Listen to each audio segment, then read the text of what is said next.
Hello everyone, this is Bhavya Rampal, your trainer and guide for cracking all school teaching exams. And I once again welcome you all on this exceptional and revolutionary platform that is Learn to Lead tutorials. So students, I hope you all are fine. I hope you all are doing very hard studies and I hope कि आपने अब तक हमारे इस channel को subscribe कर लिया होगा। तो अगर आप पहली बार हमारे चैनल पे आए हैं, अगर आप पहली बार हमारी कोई वीडियो देख रहे हैं तो do like our video and do subscribe our channel, क्योंकि हम अपने इस चैनल के थ्रू आप सबको दे रहे हैं 100% फ्री ऑफ कॉस्ट कोचिंग जो है। हम आपको क्वालिटी एजुकेशन हम आपको अपने इस चैनल से प्रोवाइड कर रहे हैं for all comparative exams just like UGC NET, JRF, CTET, PTET, KVS, NVS and many more. और फ्यूचर में भी स्टूडेंट्स हम आपके लिए बहुत सारे ऐसे कोर्सेज जो हैं वो लॉन्च करने वाले हैं जिससे आपकी जो स्टडी है उसमें कभी भी फुल स्टॉप नहीं होगा। So do like our channel, do subscribe our channel and do share our channel to the maximum candidates. हमारे इस चैनल को ज़्यादा से ज़्यादा लोगों तक शेयर ज़रूर कर दीजिएगा, क्योंकि आपकी मोटिवेशन से ही हमें मोटिवेशन मिलती है। आपका प्यार ही है जो हमें मोटिवेशन देता है कि हम हमेशा कुछ अलग, कुछ नया और आपके लिए हमेशा अच्छे अच्छे कोर्सेज जो है उसको लेके आएँ। तो चलिए स्टूडेंट्स, आज हमारा ये जो टॉपिक है इस वीडियो का वो टॉपिक है, अब तक हम लोगों ने फर्स्ट से लेके 5 चैप्टर्स 7th क्लास ज्योग्राफी के कर चुके हैं। ठीक है, तो आज सोशल साइंस के 7th क्लास ज्योग्राफी को ही हम आगे लेके जा रहे हैं और आज इस वीडियो में मैं स्टार्ट करवाने वाली हूँ आपको 6th chapter of 7th class geography. तो आइए स्टार्ट करते हैं without wasting any time, chapter number 6 of 7th class geography. So, chapter 6 of 7th class geography, that is natural vegetation and wildlife। बहुत ही इंटरेस्टिंग चैप्टर है students और बहुत ज़्यादा आप कह सकते हो इम्पॉर्टेंट चैप्टर है, क्योंकि इसमें से भी आपको हर एक स्कूल टीचिंग एग्ज़ाम में से जिनका सब्जेक्ट सोशल साइंस है उनके लिए बहुत इंपॉर्टेंट चैप्टर है, क्योंकि इसमें से भी आपको हर एक स्कूल टीचिंग एग्ज़ाम में से 1 or 2 क्वेश्चन तो डेफिनेटली मिल जाएंगे इस टॉपिक में से। लेकिन सबसे पहले हमें ये जानना ज़रूरी है कि नेचुरल वेजिटेशन क्या होता है। बच्चे, नेचुरल का मतलब है जो मैन मेड नहीं है। ठीक है, natural means that is something जो हमें गॉड ने दिए हैं। ठीक है, जो नेचर से जो बाय डिफ़ॉल्ट है हमारे, जो हमें नेचर से मिलते हैं। ठीक है, सो नेचुरल वेजिटेशन मतलब ऐसा वेजिटेशन, ठीक है, जो हम लोगों ने नहीं बनाया, जो मैन मेड नहीं है। जो वेजिटेशन मैन मेड नहीं है, this vegetation is something that is given to us by the nature और बाय द गॉड। ठीक है, सो ये नेचुरल वेजिटेशन क्या होते हैं, जो अपने आप ही जो वेजिटेशन जो है हमें मिली हुई है बाय द नेचर। ठीक है, wild life as you all know कि जो हमारे जंगल हैं, जो हमारा वाइल्ड एनिमल्स, वाइल्ड जंगल जो होते हैं हमारे, ठीक है, उसके साथ लिंक्ड ये टर्म है वाइल्ड लाइफ। ठीक है, तो इसके वाइल्ड लाइफ में हम जंगलों के बारे में, ठीक है, और नेचुरल वेजिटेशन में हम यहाँ पे बात करेंगे वेजिटेशन के बारे में, जो कि नेचुरली अपने आप ही हमारे अर्थ के ऊपर मिल जाती है।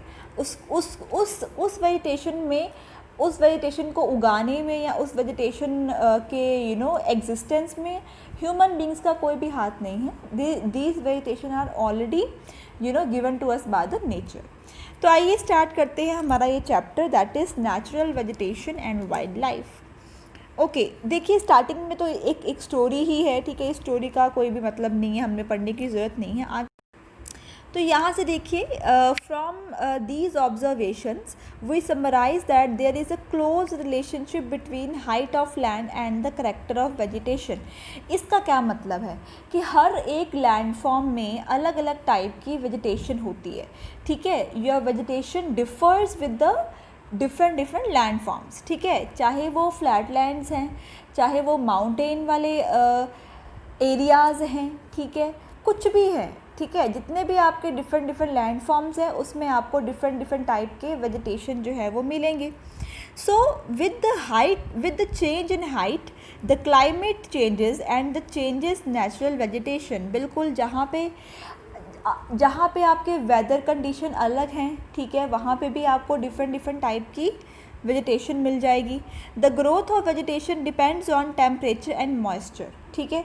ऑफ कोर्स जो आपका वेजिटेशन है, ठीक है, वो किसके ऊपर डिपेंड करता है, वो आपके टेम्परेचर के ऊपर डिपेंड करता है। टेम्परेचर इंक्रीज़ हो रहा है, टेम्परेचर डिक्रीज़ हो रहा है, और आपके मॉइस्चर के ऊपर डिपेंड करता है कितना फर्टाइल है वहाँ पे जो लैंड है, कितना फर्टाइल है, कितना उस लैंड में मॉइस्चर है, ठीक है।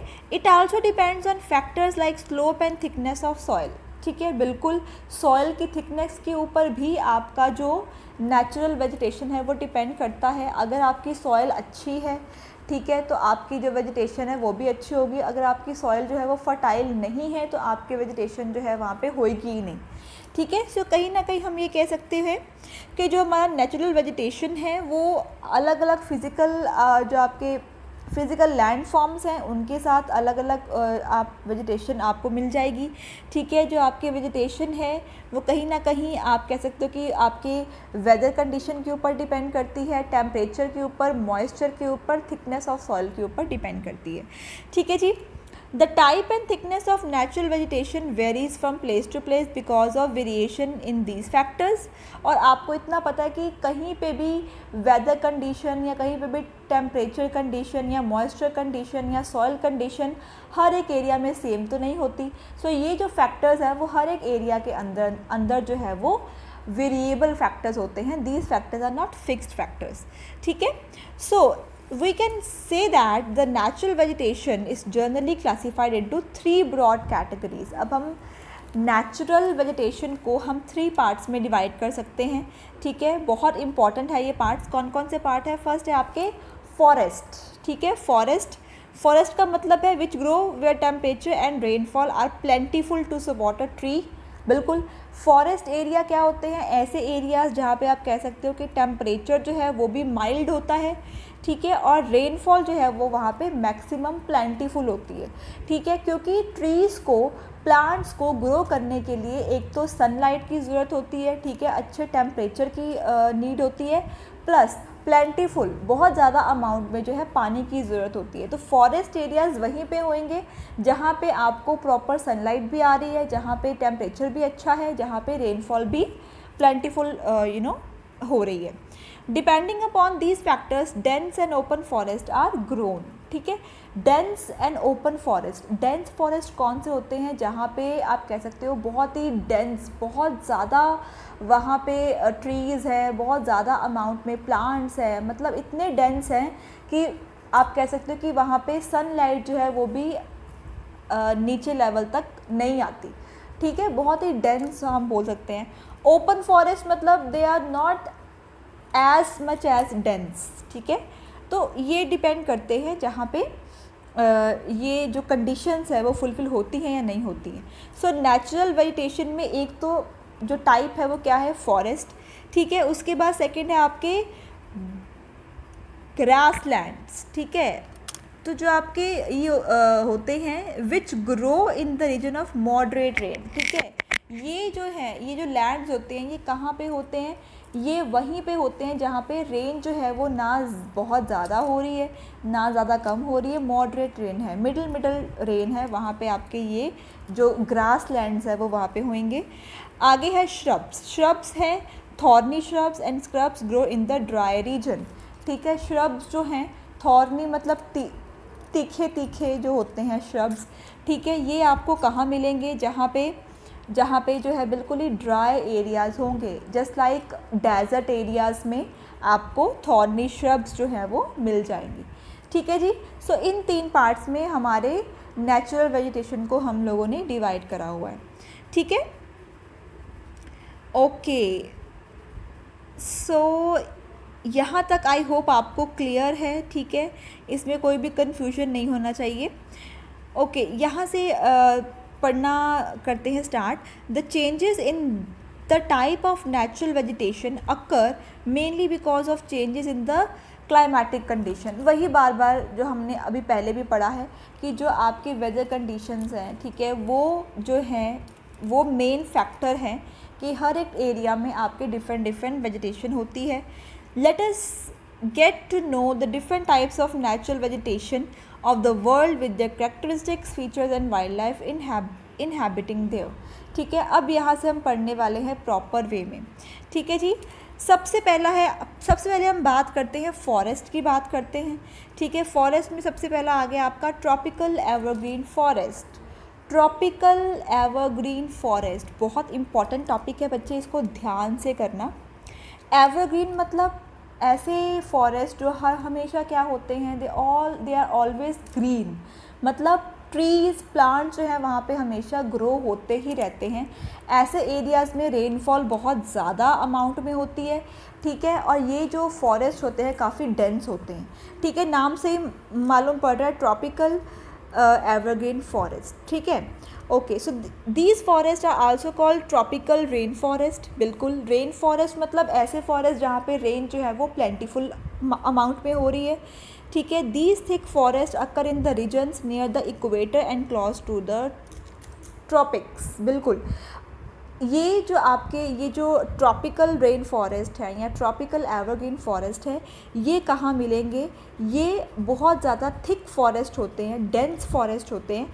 ठीक है, और ये कहाँ पे होते हैं? नियर द इक्वेटर, जहाँ पे टेम्परेचर जो है काफ़ी हॉट होता है, उन एरियाज़ में आपको ये ट्रॉपिकल एवरग्रीन फॉरेस्ट या रेन फॉरेस्ट जो है वो मिलते हैं। These regions are hot and receive heavy rainfall throughout the year. जैसे मैंने आपको पहले ही बताया कि जो इक्वेटर के आसपास का जो एरिया होता है वो बहुत ज़्यादा हॉट होता है। ठीक है, इसलिए यहाँ पे ये जो एरिया है ये काफ़ी हॉट एरिया होता है और इसमें जो है रेनफॉल भी है full through out the year जो है वो होती ही रहती है, इसलिए हम इनको ट्रॉपिकल रेन फॉरेस्ट भी कहते हैं। रेन फॉरेस्ट का मतलब यहाँ पे प्लेंटीफुल अमाउंट की रेन होती है थ्रू आउट द ईयर। यहाँ पे डेली आप कह सकते हो कि डेली लाइफ में यहाँ पे रेनफॉल होती है। ठीक है जी, as there is no particular dry season the trees do not shed their leaves all together. ठीक है, यहाँ पे कोई भी ड्राई सीज़न नहीं होता, ऑटम सीज़न नहीं होता।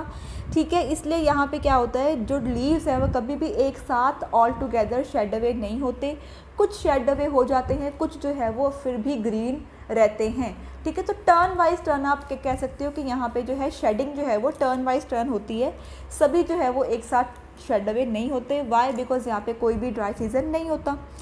Okay, this is the reason they are called evergreen. ठीक है, इसलिए हम इनको क्या कहते हैं? एवरग्रीन। साल के किसी भी टाइम पे, किसी भी सीज़न में आप जाओगे यहाँ पे तो आपको ये क्या दिखेंगे? ग्रीन ग्रीन दिखेंगे हमेशा आपको।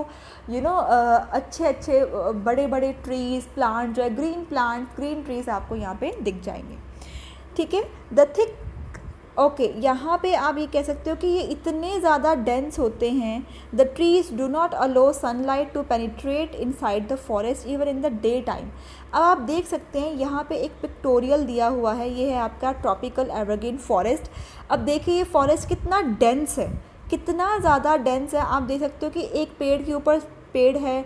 ठीक है, कोई भी आप कहते हैं तो कोई भी गैप नहीं है ट्रीज़ के ऊपर या प्लांट्स में, कोई भी गैप नहीं है।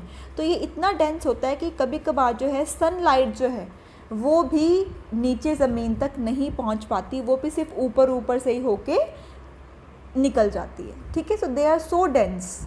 ठीक है, okay, hardwood trees like rosewood, ebony, mahogany are common here. ठीक है, अब यहाँ पे जो हार्डवुड है, ठीक है, वो ट्रीज़ आपको यहाँ पे मिल जाएंगे, जैसे रोजवुड हो गया, एबनी हो गया, महागनी हो गया, ये सब यहाँ पे जो है जो आपको यहाँ पे मिल जाएंगे।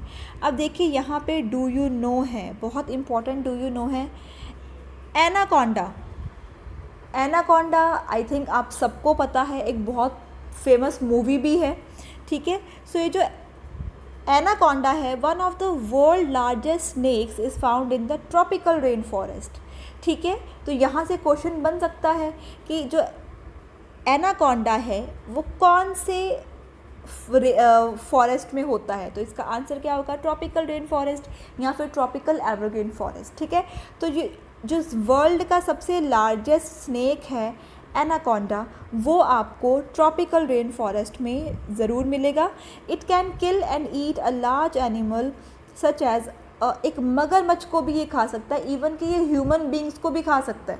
ठीक है, अगर आपने एनाकोंडा के ऊपर एक इंग्लिश मूवी भी थी, बहुत फेमस है ये वाली, तो अगर आपने ये मूवी देखी होगी तो आपने देखा होगा कि इस मूवी में जो एनाकोंडा होता है वो ह्यूमन बींग्स को भी खा जाता है, ठीक है। सो वो इतना बड़ा होता है कि वो किसी को भी खा सकता है, बड़े से बड़ा एनिमल, ठीक है, बड़े से बड़ा ह्यूमन बींग्स वो खा सकता है, ठीक है। तो एनाकोंडा है वो भी आपको ट्रॉपिकल एवरग्रीन और या फिर ट्रॉपिकल रेन फॉरेस्ट में मिलेगा।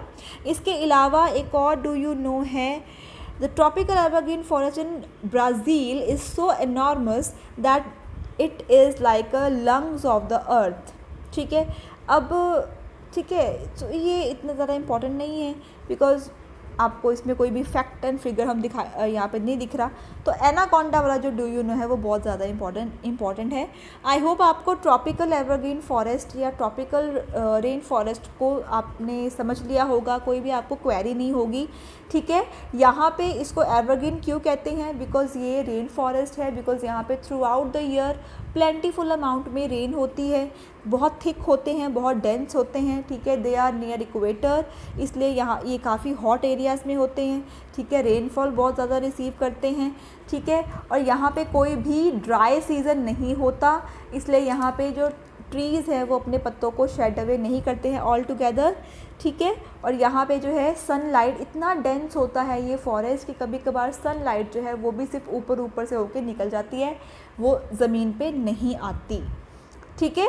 सो इसके एग्ज़ाम्पल्स कौन कौन से ट्रीज़ होते हैं यहाँ पे, रोज़वुड, एबनी, महागनी, ये सारे आपको यहाँ पे ट्रीज़ मिल जाएंगे। आई होप आपको ये क्लियर है। आगे चलते हैं। नेक्स्ट टाइप ऑफ फॉरेस्ट है ट्रॉपिकल डेसिडुअस फॉरेस्ट, ठीक है। So tropical deciduous forest are the monsoon forest. बच्चे देखिए यहाँ पे आपने एक चीज़ रिटेन करके रखनी है, जैसे एवरग्रीन फॉरेस्ट को हमने रेन फॉरेस्ट भी कहा, ठीक है, वैसे ही डेसिडुअस फॉरेस्ट को हम क्या कह सकते हैं, मॉनसून फॉरेस्ट। यहाँ से क्वेश्चन बन सकता है कि what is the other name of deciduous forest या what is the other name of tropical evergreen forest. तो ये आपने याद रखने हैं कि अगर ट्रॉपिकल एवरग्रीन फॉरेस्ट की बात हो रही है तो ट्रॉपिकल एवरग्रीन फॉरेस्ट जो है वही ट्रॉपिकल रेन फॉरेस्ट है, या अगर ट्रॉपिकल डेसिडुअस फॉरेस्ट की बात हो रही है तो वही मॉनसून फॉरेस्ट है, ठीक है। तो आपने ये चीज़ें दिमाग में रिटेन करके रखनी है। So tropical deciduous forest are the monsoon forest found in the large part of India, northern Australia and in central America. These regions experience seasonal changes, ठीक है। यहाँ पे भी आपने ये याद रखना है कि जो मॉनसून फॉरेस्ट है या जो ट्रॉपिकल डेसिडुअस फॉरेस्ट है वो क्या है, वो सीजनल चेंजेस यहाँ पे होते हैं। Trees shade their leaves in dry season to conserve water. The hardwood trees found in these forests are sal, teak, neem, shisham. Hardwood trees are extremely useful for making furniture, transport and constructional materials. Tiger, lions, elephants, langurs and monkeys are the common animals of these regions, ठीक है। अब यहाँ पे crux मैं आपको बताती हूँ, इसका क्रक्स क्या है कि tropical deciduous forest are also known as monsoon forest, ठीक है।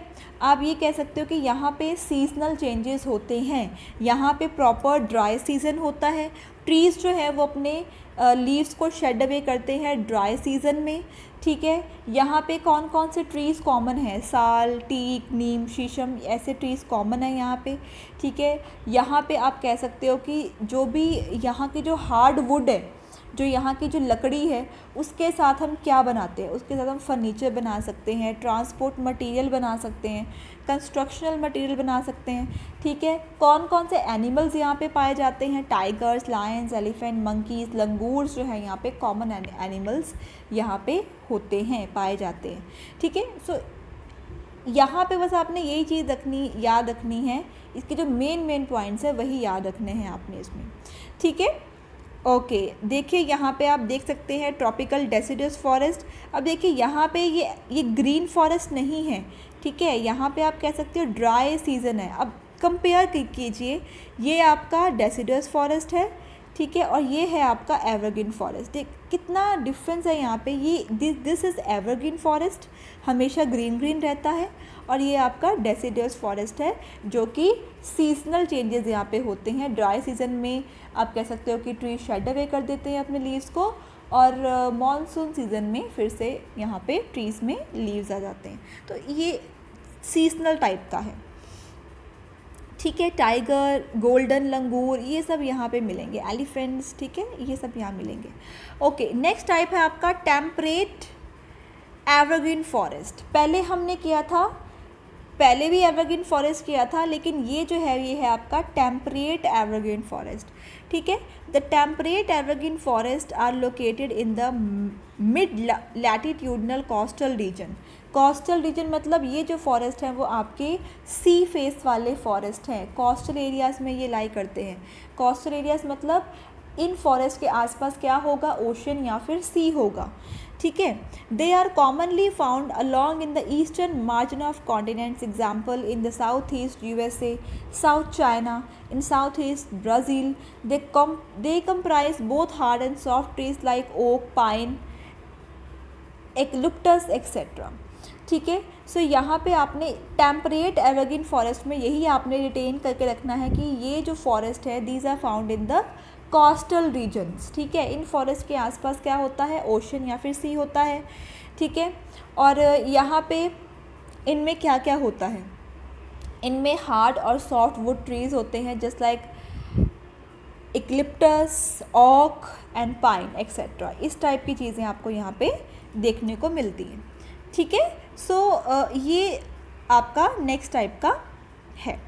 नेक्स्ट है आपका टेम्परेट डेसिडियस फॉरेस्ट। ठीक है। टेम्परेट डेसिडियस फॉरेस्ट क्या है, as we go towards higher latitude there are more temperate deciduous forest.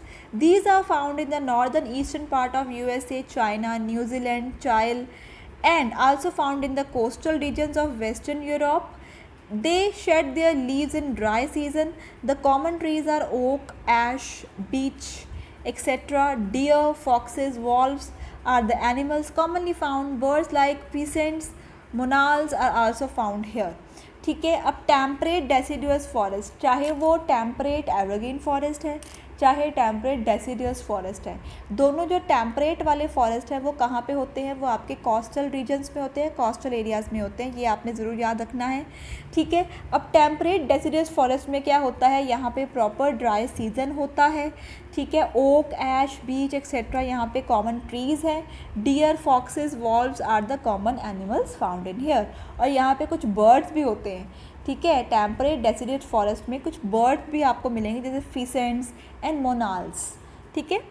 ये देखिए फिसेंट आप देख सकते हो, बर्ड यहाँ पे आपको अगर मैं जूम करके बताऊँ तो फिसेंट यहाँ पे आप देख सकते हो, बहुत ही रंगीन कलरफुल टाइप का है ये बर्ड। और ये है आपका मोनाल। ठीक है। ये भी कुछ डिफरेंट टाइप का ही होता है। तो these are very special kind of birds जो कि आपको ट्रीज़ में ही मिलेंगे, आपको डेली लाइफ में देखने को नहीं मिलेंगे। ठीक है। So thank you so much students. आज के इस वीडियो में बस इतना ही, बाकी का चैप्टर मैं आपके लिए लेके आऊँगी कल। सो आज हमने इस वीडियो में बहुत कुछ कर लिया। मैंने आपको आपको इंट्रोडक्शन दिया कि नेचुरल वेजिटेशन क्या होता है, वाइल्ड लाइफ क्या होता है। ठीक है। फिर हमने 3 टाइप्स ऑफ नेचुरल वेजिटेशन किया। ठीक है। फॉरेस्ट का टॉपिक हमने स्टार्ट किया, जिसमें हमने ट्रॉपिकल एवरग्रीन फॉरेस्ट कर लिया, ट्रॉपिकल डेसिडुअस फॉरेस्ट कर लिया, टेम्परेट एवरग्रीन फॉरेस्ट कर लिया एंड टेम्परेट डेसिडुअस फॉरेस्ट कर लिया। बाकी के मैं आप लेके आऊँगी आपके लिए कल। सो मेरे साथ बने रहिए। Thank you so much for watching my video. Do like, do share and do subscribe our channel, share to the maximum people. Thank you so much. This is Bhavya Rampal saying good bye.